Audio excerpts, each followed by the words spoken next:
আল্লাহর আইন সবার জন্য সমান। তাহলে আদম আলাইহিসসালামের আমলে মারা যাওয়া ব্যক্তি ও হযরত মুহাম্মদ সাল্লাল্লাহু আলাইহি ওয়াসাল্লামের আমলে মারা যাওয়া ব্যক্তির কবরের শাস্তি বা শান্তির সময়কাল ভিন্ন কেন? কোনো বাচ্চা দুষ্টামি করলে আমরা তাদের ফাজিল ডাকি, আবার আমরা দেখি মাদ্রাসা থেকে শিক্ষার্থীরা ফাজিল ডিগ্রি অর্জন করে। ফাজিল কথাটা আসলে ভালো নাকি খারাপ? বিয়ের উদ্দেশ্যে কোনো হিন্দু মেয়ের সাথে প্রেম করলে কি আমার গুনাহ হবে? এরপরে প্রশ্ন হলো, আমার বাবা একজন অটো চালক, প্রবাসে থাকে প্রবাস থেকে ফিরে তিনি আমাদের না জানিয়ে কিস্তি নেন এবং অটো ক্রয় করেন। আপনার কাছে আমার প্রশ্ন, তার দৈনন্দিন রোজগারের টাকা হালাল হবে কিনা এবং এক্ষেত্রে আমাদের করণীয় কি? কবরে মাটি দেওয়ার সময় লোকেরা মিনহা খালাকনাকুম ওয়া ফিহা নুঈদুকুম ওয়া মিনহা নুখরিজুকুম তারাতান উখরা এইটা পড়ে, এটা কবরে রাখার দোয়া কিনা? জানাজা সালাতের আগে মৃত ব্যক্তিটি কেমন উপস্থিত লোকদের কাছ থেকে সাক্ষ্য নেওয়ার শরঈ বিধান কি? কোর্টের মাধ্যমে বিবাহ করা কি জায়েজ? এটার বৈধতা সম্পর্কে জানতে চাই। আল্লাহ এবং আপনার দোয়ায় ভালো আছি বলার হুকুম কি? প্রথম প্রশ্ন, হালাল পথে উপার্জিত টাকা কাউকে ধার দিলে সে যদি হারাম পথে উপার্জন করে সেই ধার পরিশোধ করে, তাহলে ধার দেওয়া ব্যক্তির জন্য টাকা হারাম হবে কিনা? খুবই দরকারি এবং প্রয়োজনীয় একটা প্রশ্ন ভাই। আপনি একজনকে হাওলাত দিছেন, ধার দিছেন, লোন দিয়েছেন।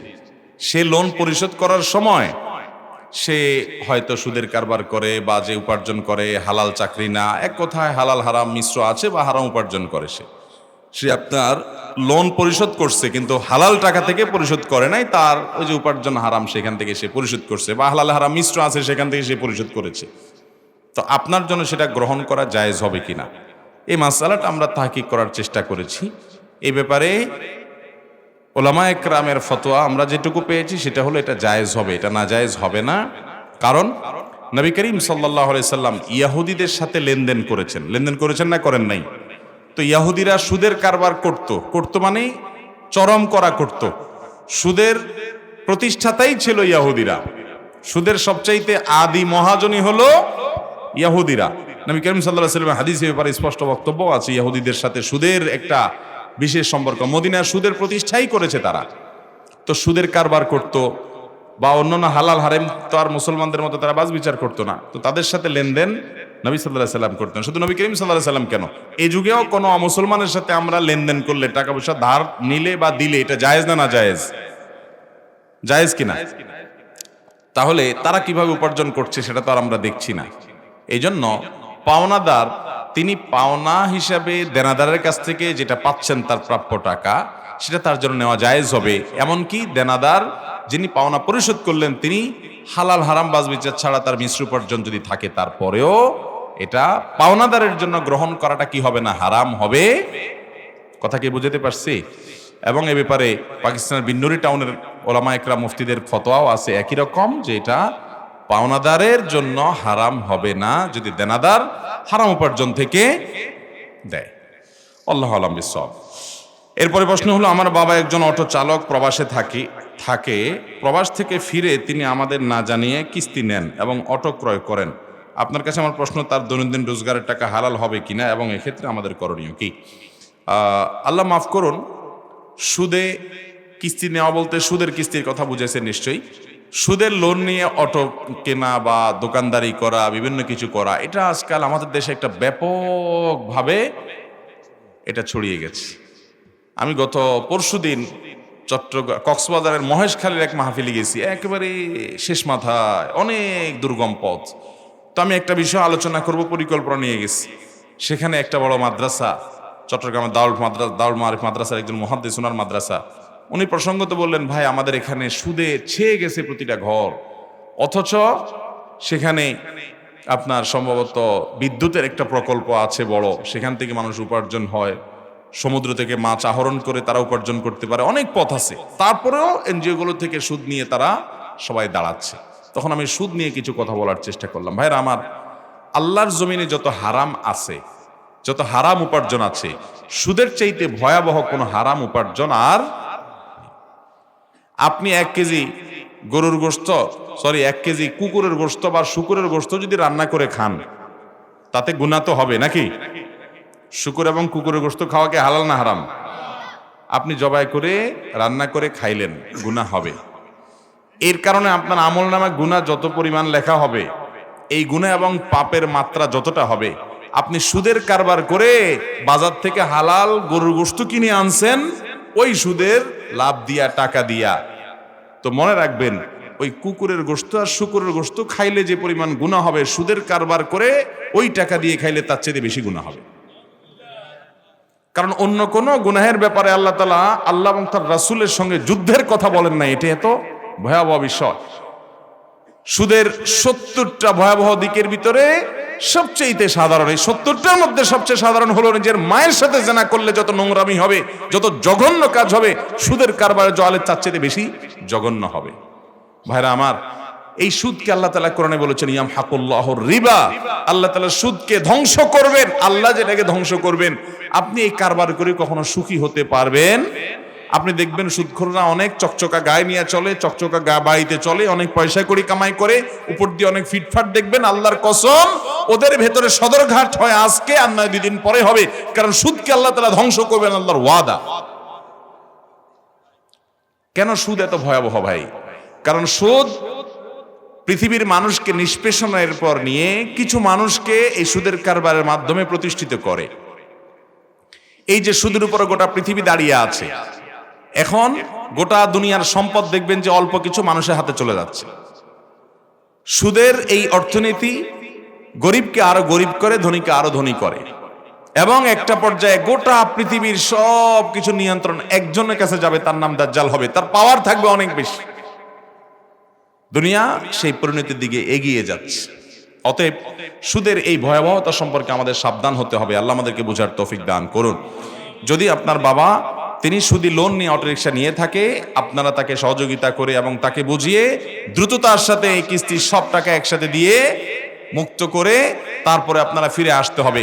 তা না হলে তার এই সুদি টাকায় লোন নিয়ে উপার্জন করলে সে উপার্জন হালাল হবে না, বরং তাকে ফিরে আসতে হবে। ফামান জাআহু মাউইযাতুম মির রাব্বিহি ফান্তাহা ফালাহু মা সালাফ। তিনি বুঝেছেন সুদের ভয়াবহতা, এরপরে ফিরে আসছেন, তওবা করেছেন, আল্লাহর কাছে মাফ চেয়েছেন, তাহলে আগেরগুলা কি হতে পারে? মাফ হতে পারে। কোনো বাচ্চা দুষ্টামি করলে আমরা তাদের ফাজিল ডাকি, আবার আমরা দেখি মাদ্রাসা থেকে শিক্ষার্থীরা ফাজিল ডিগ্রি অর্জন করে। ফাজিল কথাটা আসলে ভালো নাকি খারাপ?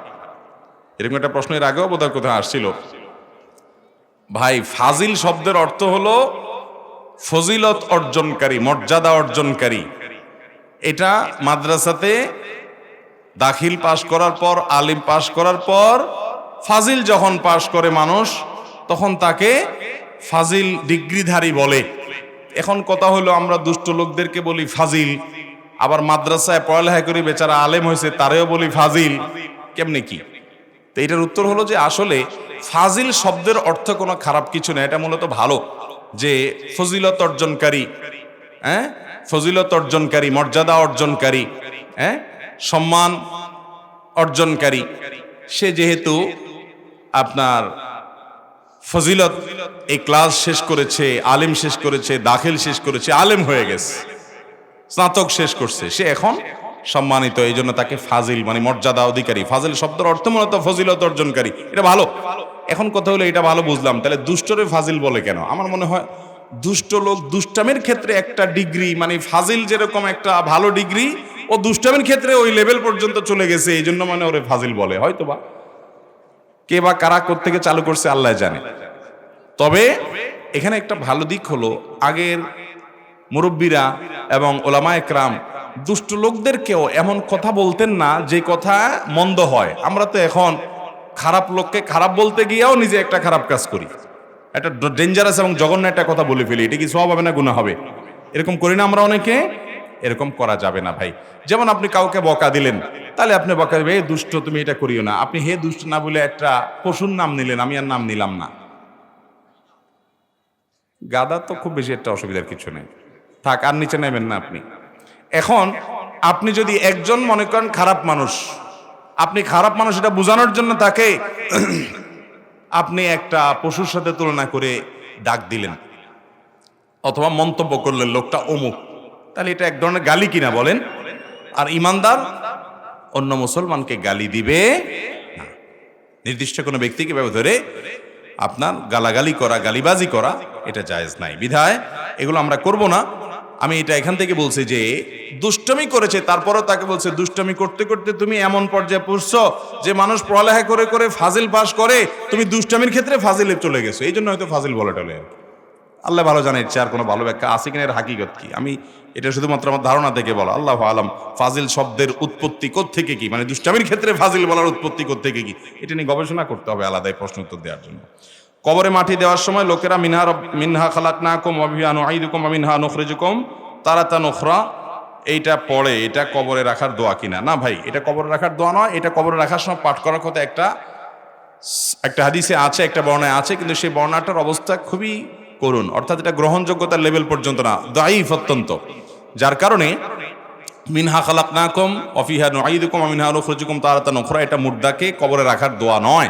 তবে হ্যাঁ, এটা আয়াত কোরআনের সূরা তাহার আয়াত, সম্ভবত এই আয়াতের অর্থের সাথে মুর্দাকে কবরে রাখার সাথে একটা দারুণ মানে কি বলে এটাকে রিয়েলাইজ হয়, অর্থাৎ এটার বাস্তবতাটা উপলব্ধি হয় আয়াতের মাধ্যমে। আল্লাহ বলেছেন মিনহা খালাকনাকুম, এই মাটি থেকে তোমাদেরকে আমি সৃষ্টি করেছি, ওয়া ফিহা নুঈদুকুম, এই মাটিতেই তোমাদেরকে আবার ফিরিয়ে আনবো, ওয়া মিনহা নুখরিজুকুম, আবার এই মাটি থেকেই তোমাদেরকে পুনরায় উত্থান করব কিয়ামতে তারাতান উখরা, পুনরায় আরেকবার।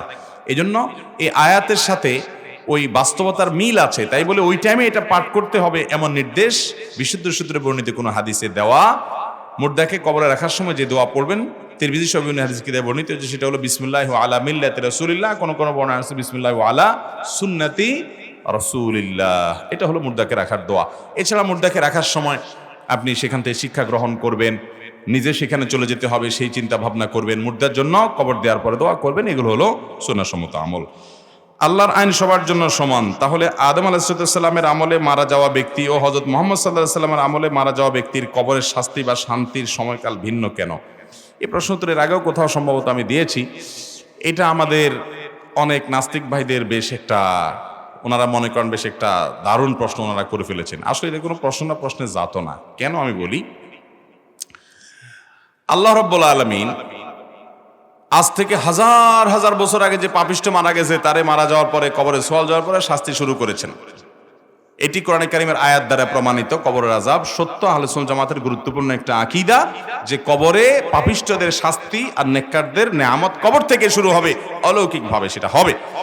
এখন কথা হলো, সেই হাজার হাজার বছর আগে মারা গেছে, তারও কবরের শাস্তি হচ্ছে হাজার হাজার বছর ধরে, আর যে হাজার বছর পরে মারা গেল, তার এখন ধরেন কিয়ামতের আগ মুহূর্তে মারা গেল, তার শাস্তি মাত্র, তার কথার কথা মৃত্যুর 10 বছর পরে কিয়ামত হয়ে গেল, তাহলে 10 বছর সে শাস্তি পেল, আরেকজন অনেক বছর পাইলো, তাহলে দুজনের প্রতি তো ইনসাফ হলো না, একজনের বেশি শাস্তি একজনের কম শাস্তি দিল। এটার উত্তর হলো, ভাই একজন লোক, তাকে আপনি 5 মিনিট বেঁধে রাখছেন রশি দিয়ে 2 হাত, এমন টাইট করে বাঁধছেন যে বাঁধের চোটে সে বাপ মা ডাকাডাকি শুরু করছে, এইরকম টাইট করে বাঁধছেন, এরা রাখছেন 5 মিনিট। আরেকজনকে তারও হাত বাঁধে রাখছেন, কিন্তু তার হাত বেঁধে রাখছেন 5 ঘন্টা ধরে, কিন্তু হাতটা খুব ঢিলাঢালা ভাবে বেঁধে রাখছেন। শাস্তি কার বেশি হইলো, ওই 5 মিনিটের না 5 ঘন্টার? আল্লাহ তাআলা চাইলে মাত্র কিয়ামতের 10 বছর আগে যে মারা গেছে, একদিন আগে যে মারা গেছে, তারে এমন শাস্তি দিতে পারেন যে ওই কয়েক হাজার বছর আগে মরণেরও সে শাস্তি হয় নাই। পারে কি পারে না? তো আল্লাহ রাব্বুল আলামিন তো স্পষ্ট কোরআনে জানিয়ে দিয়েছেন যে ওমা রাব্বুকা বিযাল্লামিল লিল আবিদ, আল্লাহ তাআলা মিসকাল যাররা পরিমাণ জুলুম করবেন না বান্দার উপরে। আল্লাহ বলেছেন ইন্নী হারামতু যুলমা আলা নাফসি, আমি জুলুম আমার উপরে হারাম করে দিয়েছি। আল্লাহ বলেছেন যে ওয়ানাদাউ মাওয়াজিনাল কিসত লিয়াউমিল কিয়ামা, কিয়ামতের দিন আমি ইনসাফের দণ্ড প্রতিষ্ঠা করব, কারোর প্রতি চুল পরিমাণ, বিন্দু পরিমাণ, যাররা পরিমাণ জুলুম করা হবে না। আল্লাহ নিজের ভিতরে যে জুলুমকে হারাম করে রেখেছেন, সেখানে আল্লাহ রাব্বুল আলামিন ওই 10,000 বছর আগে মারা যাওয়া লোকটাকে, 5,000 বছর আগে মারা যাওয়া লোকটাকে, আর কিয়ামতের আগের দিন মারা যাওয়া লোকটাকে, দুজনকে যে কবরস্থ করা হলো, তাদের কবরের শাস্তির সমন্বয় তাদের প্রাপ্য অপরাধের অনুপাতে কিভাবে করবেন, সেটা সূক্ষ্মাতি সূক্ষ্ম সব বিষয়কে সংরক্ষণকারী আহকামুল হাকিমিন লতিফ খবীর যিনি, মহাসূক্ষ্ম যিনি, তার জন্য এগুলা কঠিন কোনো কিছুই। এই সমস্ত প্রশ্ন আসে সেই মস্তিষ্ক থেকে, যেই মস্তিষ্ক রব্বুল আলামিনের পরিচয় সম্পর্কে অবগত নয়। সে নিজেকে আল্লাহকে নিজের মতো মনে করে যে আমি তো এটাকে সমন্বয় করতে পারবো না, আল্লাহ কিভাবে পারবে? আল্লাহর দ্বারা অসম্ভব কিছুই নয়। কিভাবে সমন্বয় করবেন সেটা রব্বুল আলামিন সবচেয়ে ভালো। বিয়ের উদ্দেশ্যে কোনো হিন্দু মেয়ের সাথে প্রেম করলে কি আমার গুনাহ হবে? ভাইরা আমার, কোনো অন্য ধর্মাবলম্বী মানুষকে আপনি ইসলামের পথে দাওয়াত দিবেন, এটা হবে আপনার দাওয়াতি কাজ। তিনি ইসলামে এসছেন, এরপর আপনি তাকে বিয়ে শাদী করতে চাইলে প্রস্তাব দিবেন। এখন বেশিরভাগ ছেলেরা, যুবকরা যদি কোনো অন্য ধর্মের মেয়েদের সাথে সম্পর্ক করে, তো সেক্ষেত্রে ওই মেয়েও ইসলাম গ্রহণ করে, অনেক সময় তাকে বুঝায় নেয়।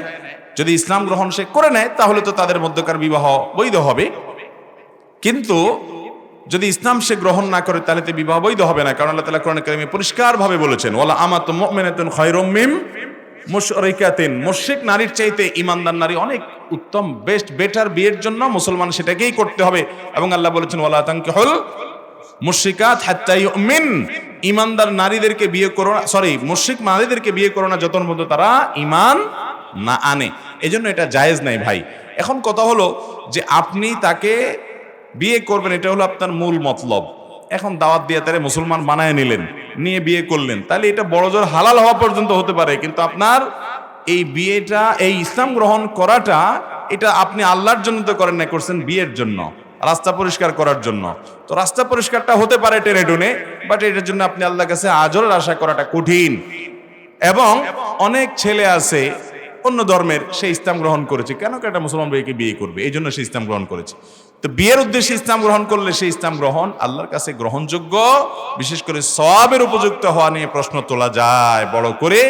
তবে অন্তরে কারো তো হাত দিতে পারে না, এই জন্য আমরা ডাইরেক্ট ফতোয়া দিতে পারবো না কে কোন নিয়তে করেছে। নবী করিম সাল্লাল্লাহু আলাইহি ওয়াসাল্লামের সেই নিয়ত সম্পর্কিত প্রসিদ্ধ হাদিস তো আপনারা জানেন, যে সেই হাদিসে নবী সাল্লাল্লাহু আলাইহি ওয়াসাল্লাম বলেছেন, ফামান কানাত হিজরাতুহু ইলা দুনিয়া আও ইলা ইমরাতিন ইয়ানকাহুহা ফাহিজরাতুহু ইলা মা হাজারা ইলাই।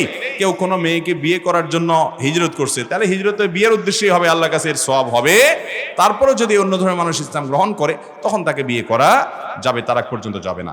জানাজার নামাজের পর সম্মিলিত মুনাজাত করার হুকুম কি? জানাজার নামাজটাই হলো দোয়া। জানাজার নামাজটা কি রে ভাই? পুরাটাই দোয়া। জানাজার সালাতটাই হলো দোয়া, এটা দোয়ার আয়োজন। অতএব দোয়ার পরে আর আলাদা কোনো দোয়া নাই। জানাজার নামাজ সালাম ফিরেছেন, শেষ, এরপর আর কোনো দোয়া, সুন্নাহ সম্মত কোনো দোয়া এরপরে নাই। আপনি সালাম ফিরে ফেলছেন, জানাজা শেষ, এখন দ্রুত মুর্দাকে নিয়ে কবরস্থ করবেন।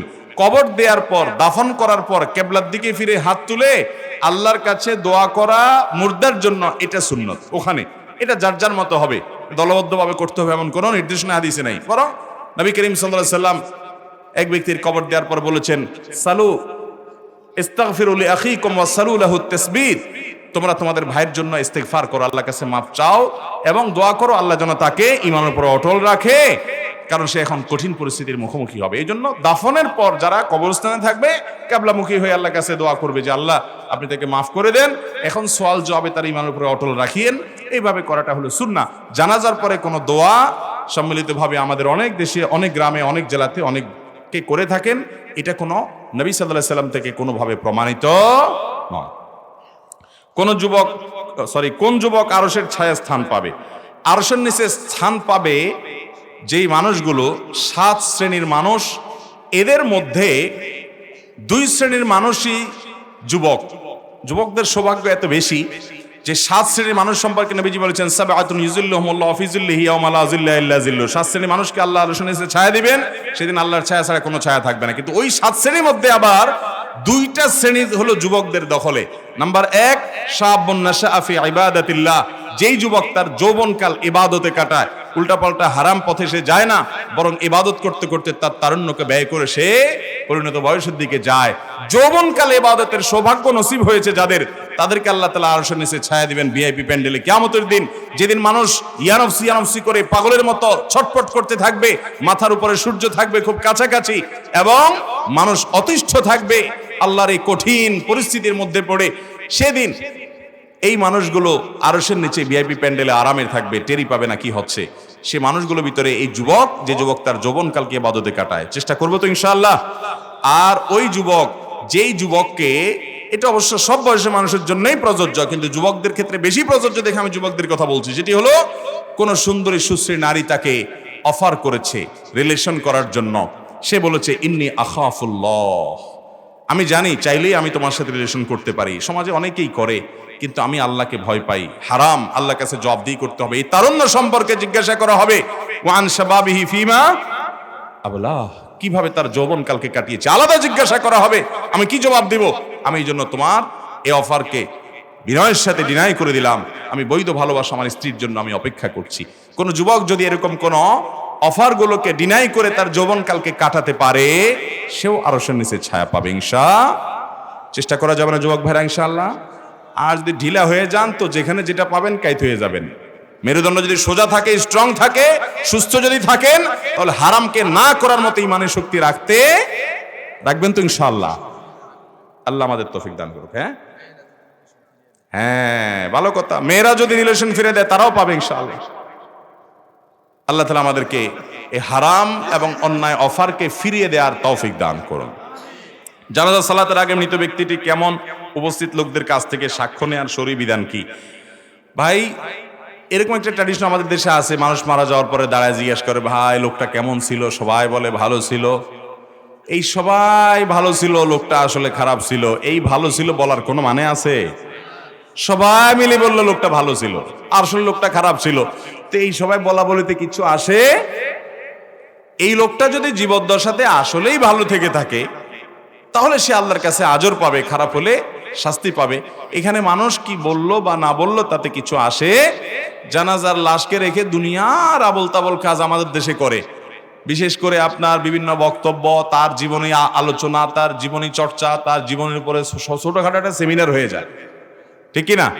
অথচ নবী সাল্লাল্লাহু আলাইহি ওয়াসাল্লাম বলেছেন, আসরিউ বিল জানাজা, দ্রুত জানাজা দিয়ে ফেলো, জানাজা দেরি করা যাবে না। এজন্য ভাইরা, জানাজার লাশকে সামনে রেখে খুব বেশি বিলম্ব করা উচিত না। আর এরকম কোনো কথা যে লোকটা কেমন ছিল ইত্যাদি সাক্ষ্য টাক্ষ্য নেওয়ারও কোনো সুন্নাহ সম্মত রীতি নাই। কোর্টের মাধ্যমে বিবাহ করা কি জায়েজ? এটার বৈধতা সম্পর্কে জানতে চাই। আপনি বিয়ে কি কোর্টে করছেন, না বাড়িতে করছেন, না খেতে করছেন, এটা ইস্যু না। ইস্যু হলো আপনি বিয়ের শর্তগুলো পূরণ করেছেন কিনা। বিয়ে বিশুদ্ধ হওয়ার জন্য শরীয়তে যে শর্তগুলো আছে, দুজন সাক্ষীর সামনে এক পক্ষ প্রস্তাব করবে, অপর পক্ষ কবুল বলবে, এটি পাওয়া গেছে কিনা। মোহর নির্ধারণ করবে, নির্ধারণ না করলে অটো মোহরে মিছিল নির্ধারিত হয়ে যাবে। এর মাধ্যমে বিবাহ সংগঠিত হবে। এখন কোর্টে গেছেন, সাক্ষী ছিল না, কাগজে কলমে বিয়ে করেছেন, সেখানে সাক্ষী নাই, তাহলে সেক্ষেত্রে বিয়ে হবে? অনেক সময় দেখা যায় ওই কোর্টে যখন প্রস্তাব সম্মতি দিছে তখন সাক্ষী ছিল না, পরে একজনের সাক্ষী হিসাবে সই করে দিছে, তাতেও বিয়ে। যখন প্রস্তাব এবং সম্মতি দিচ্ছেন তখন দুজন সাক্ষীর উপস্থিতি এবং তাদের সাক্ষ্য শোনা এটা শর্ত।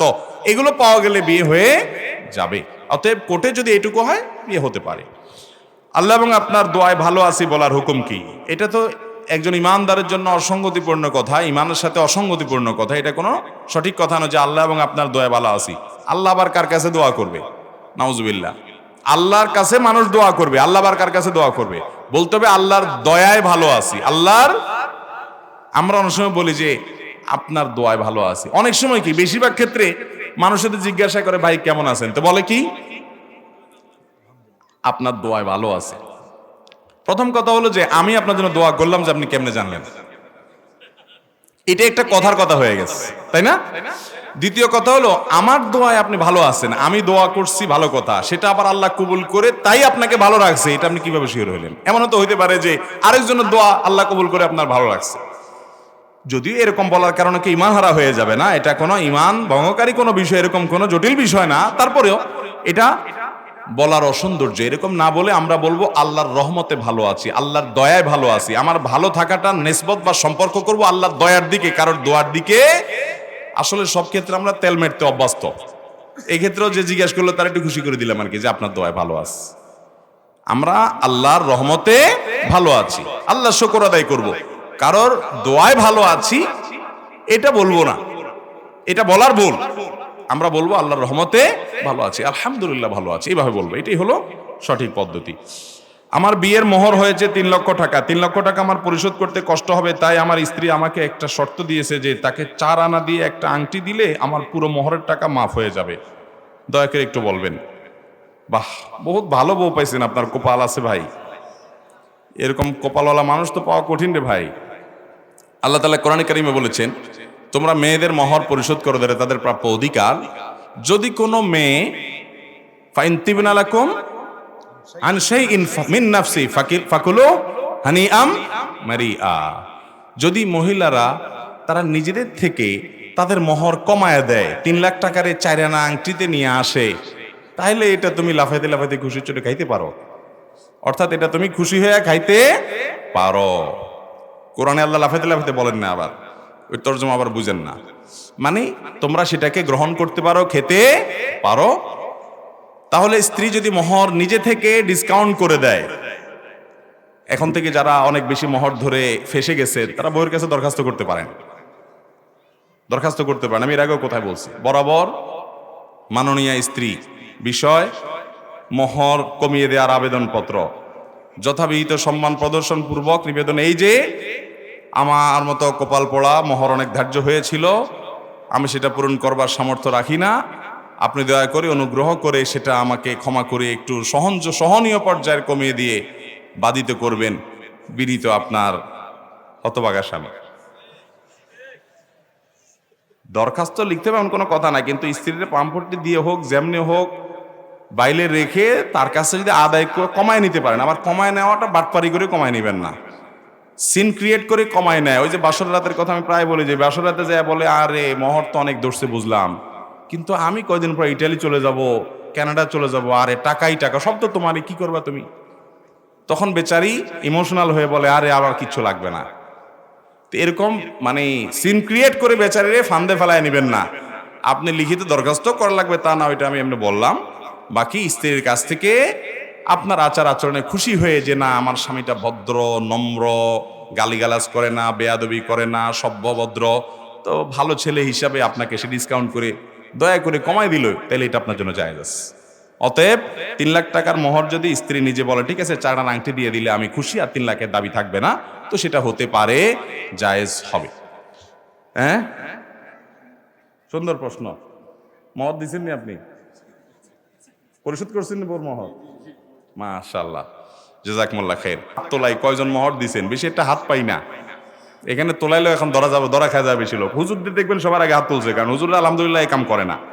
আপনাদের মতো 20 লাখ 30 লাখের এই বাটপারি মার্কা মোহরও ধরে না, আর বউয়ের সাথে চিটারিও করে না হুজুর। আলহামদুলিল্লাহ সব হুজুরদের খবর নেবেন যে সবার আগে মোহর দিয়ে দিছে, তারপরেও বলবেন যে হুজুররা নাকি মহিলাদের বিরুদ্ধে। আরে মহিলাদের ওয়াজ করতে করতে হুজুরদের মুখ ফেনা ছুড়ে যাচ্ছে মহিলাদের অধিকার আদায় করার জন্য।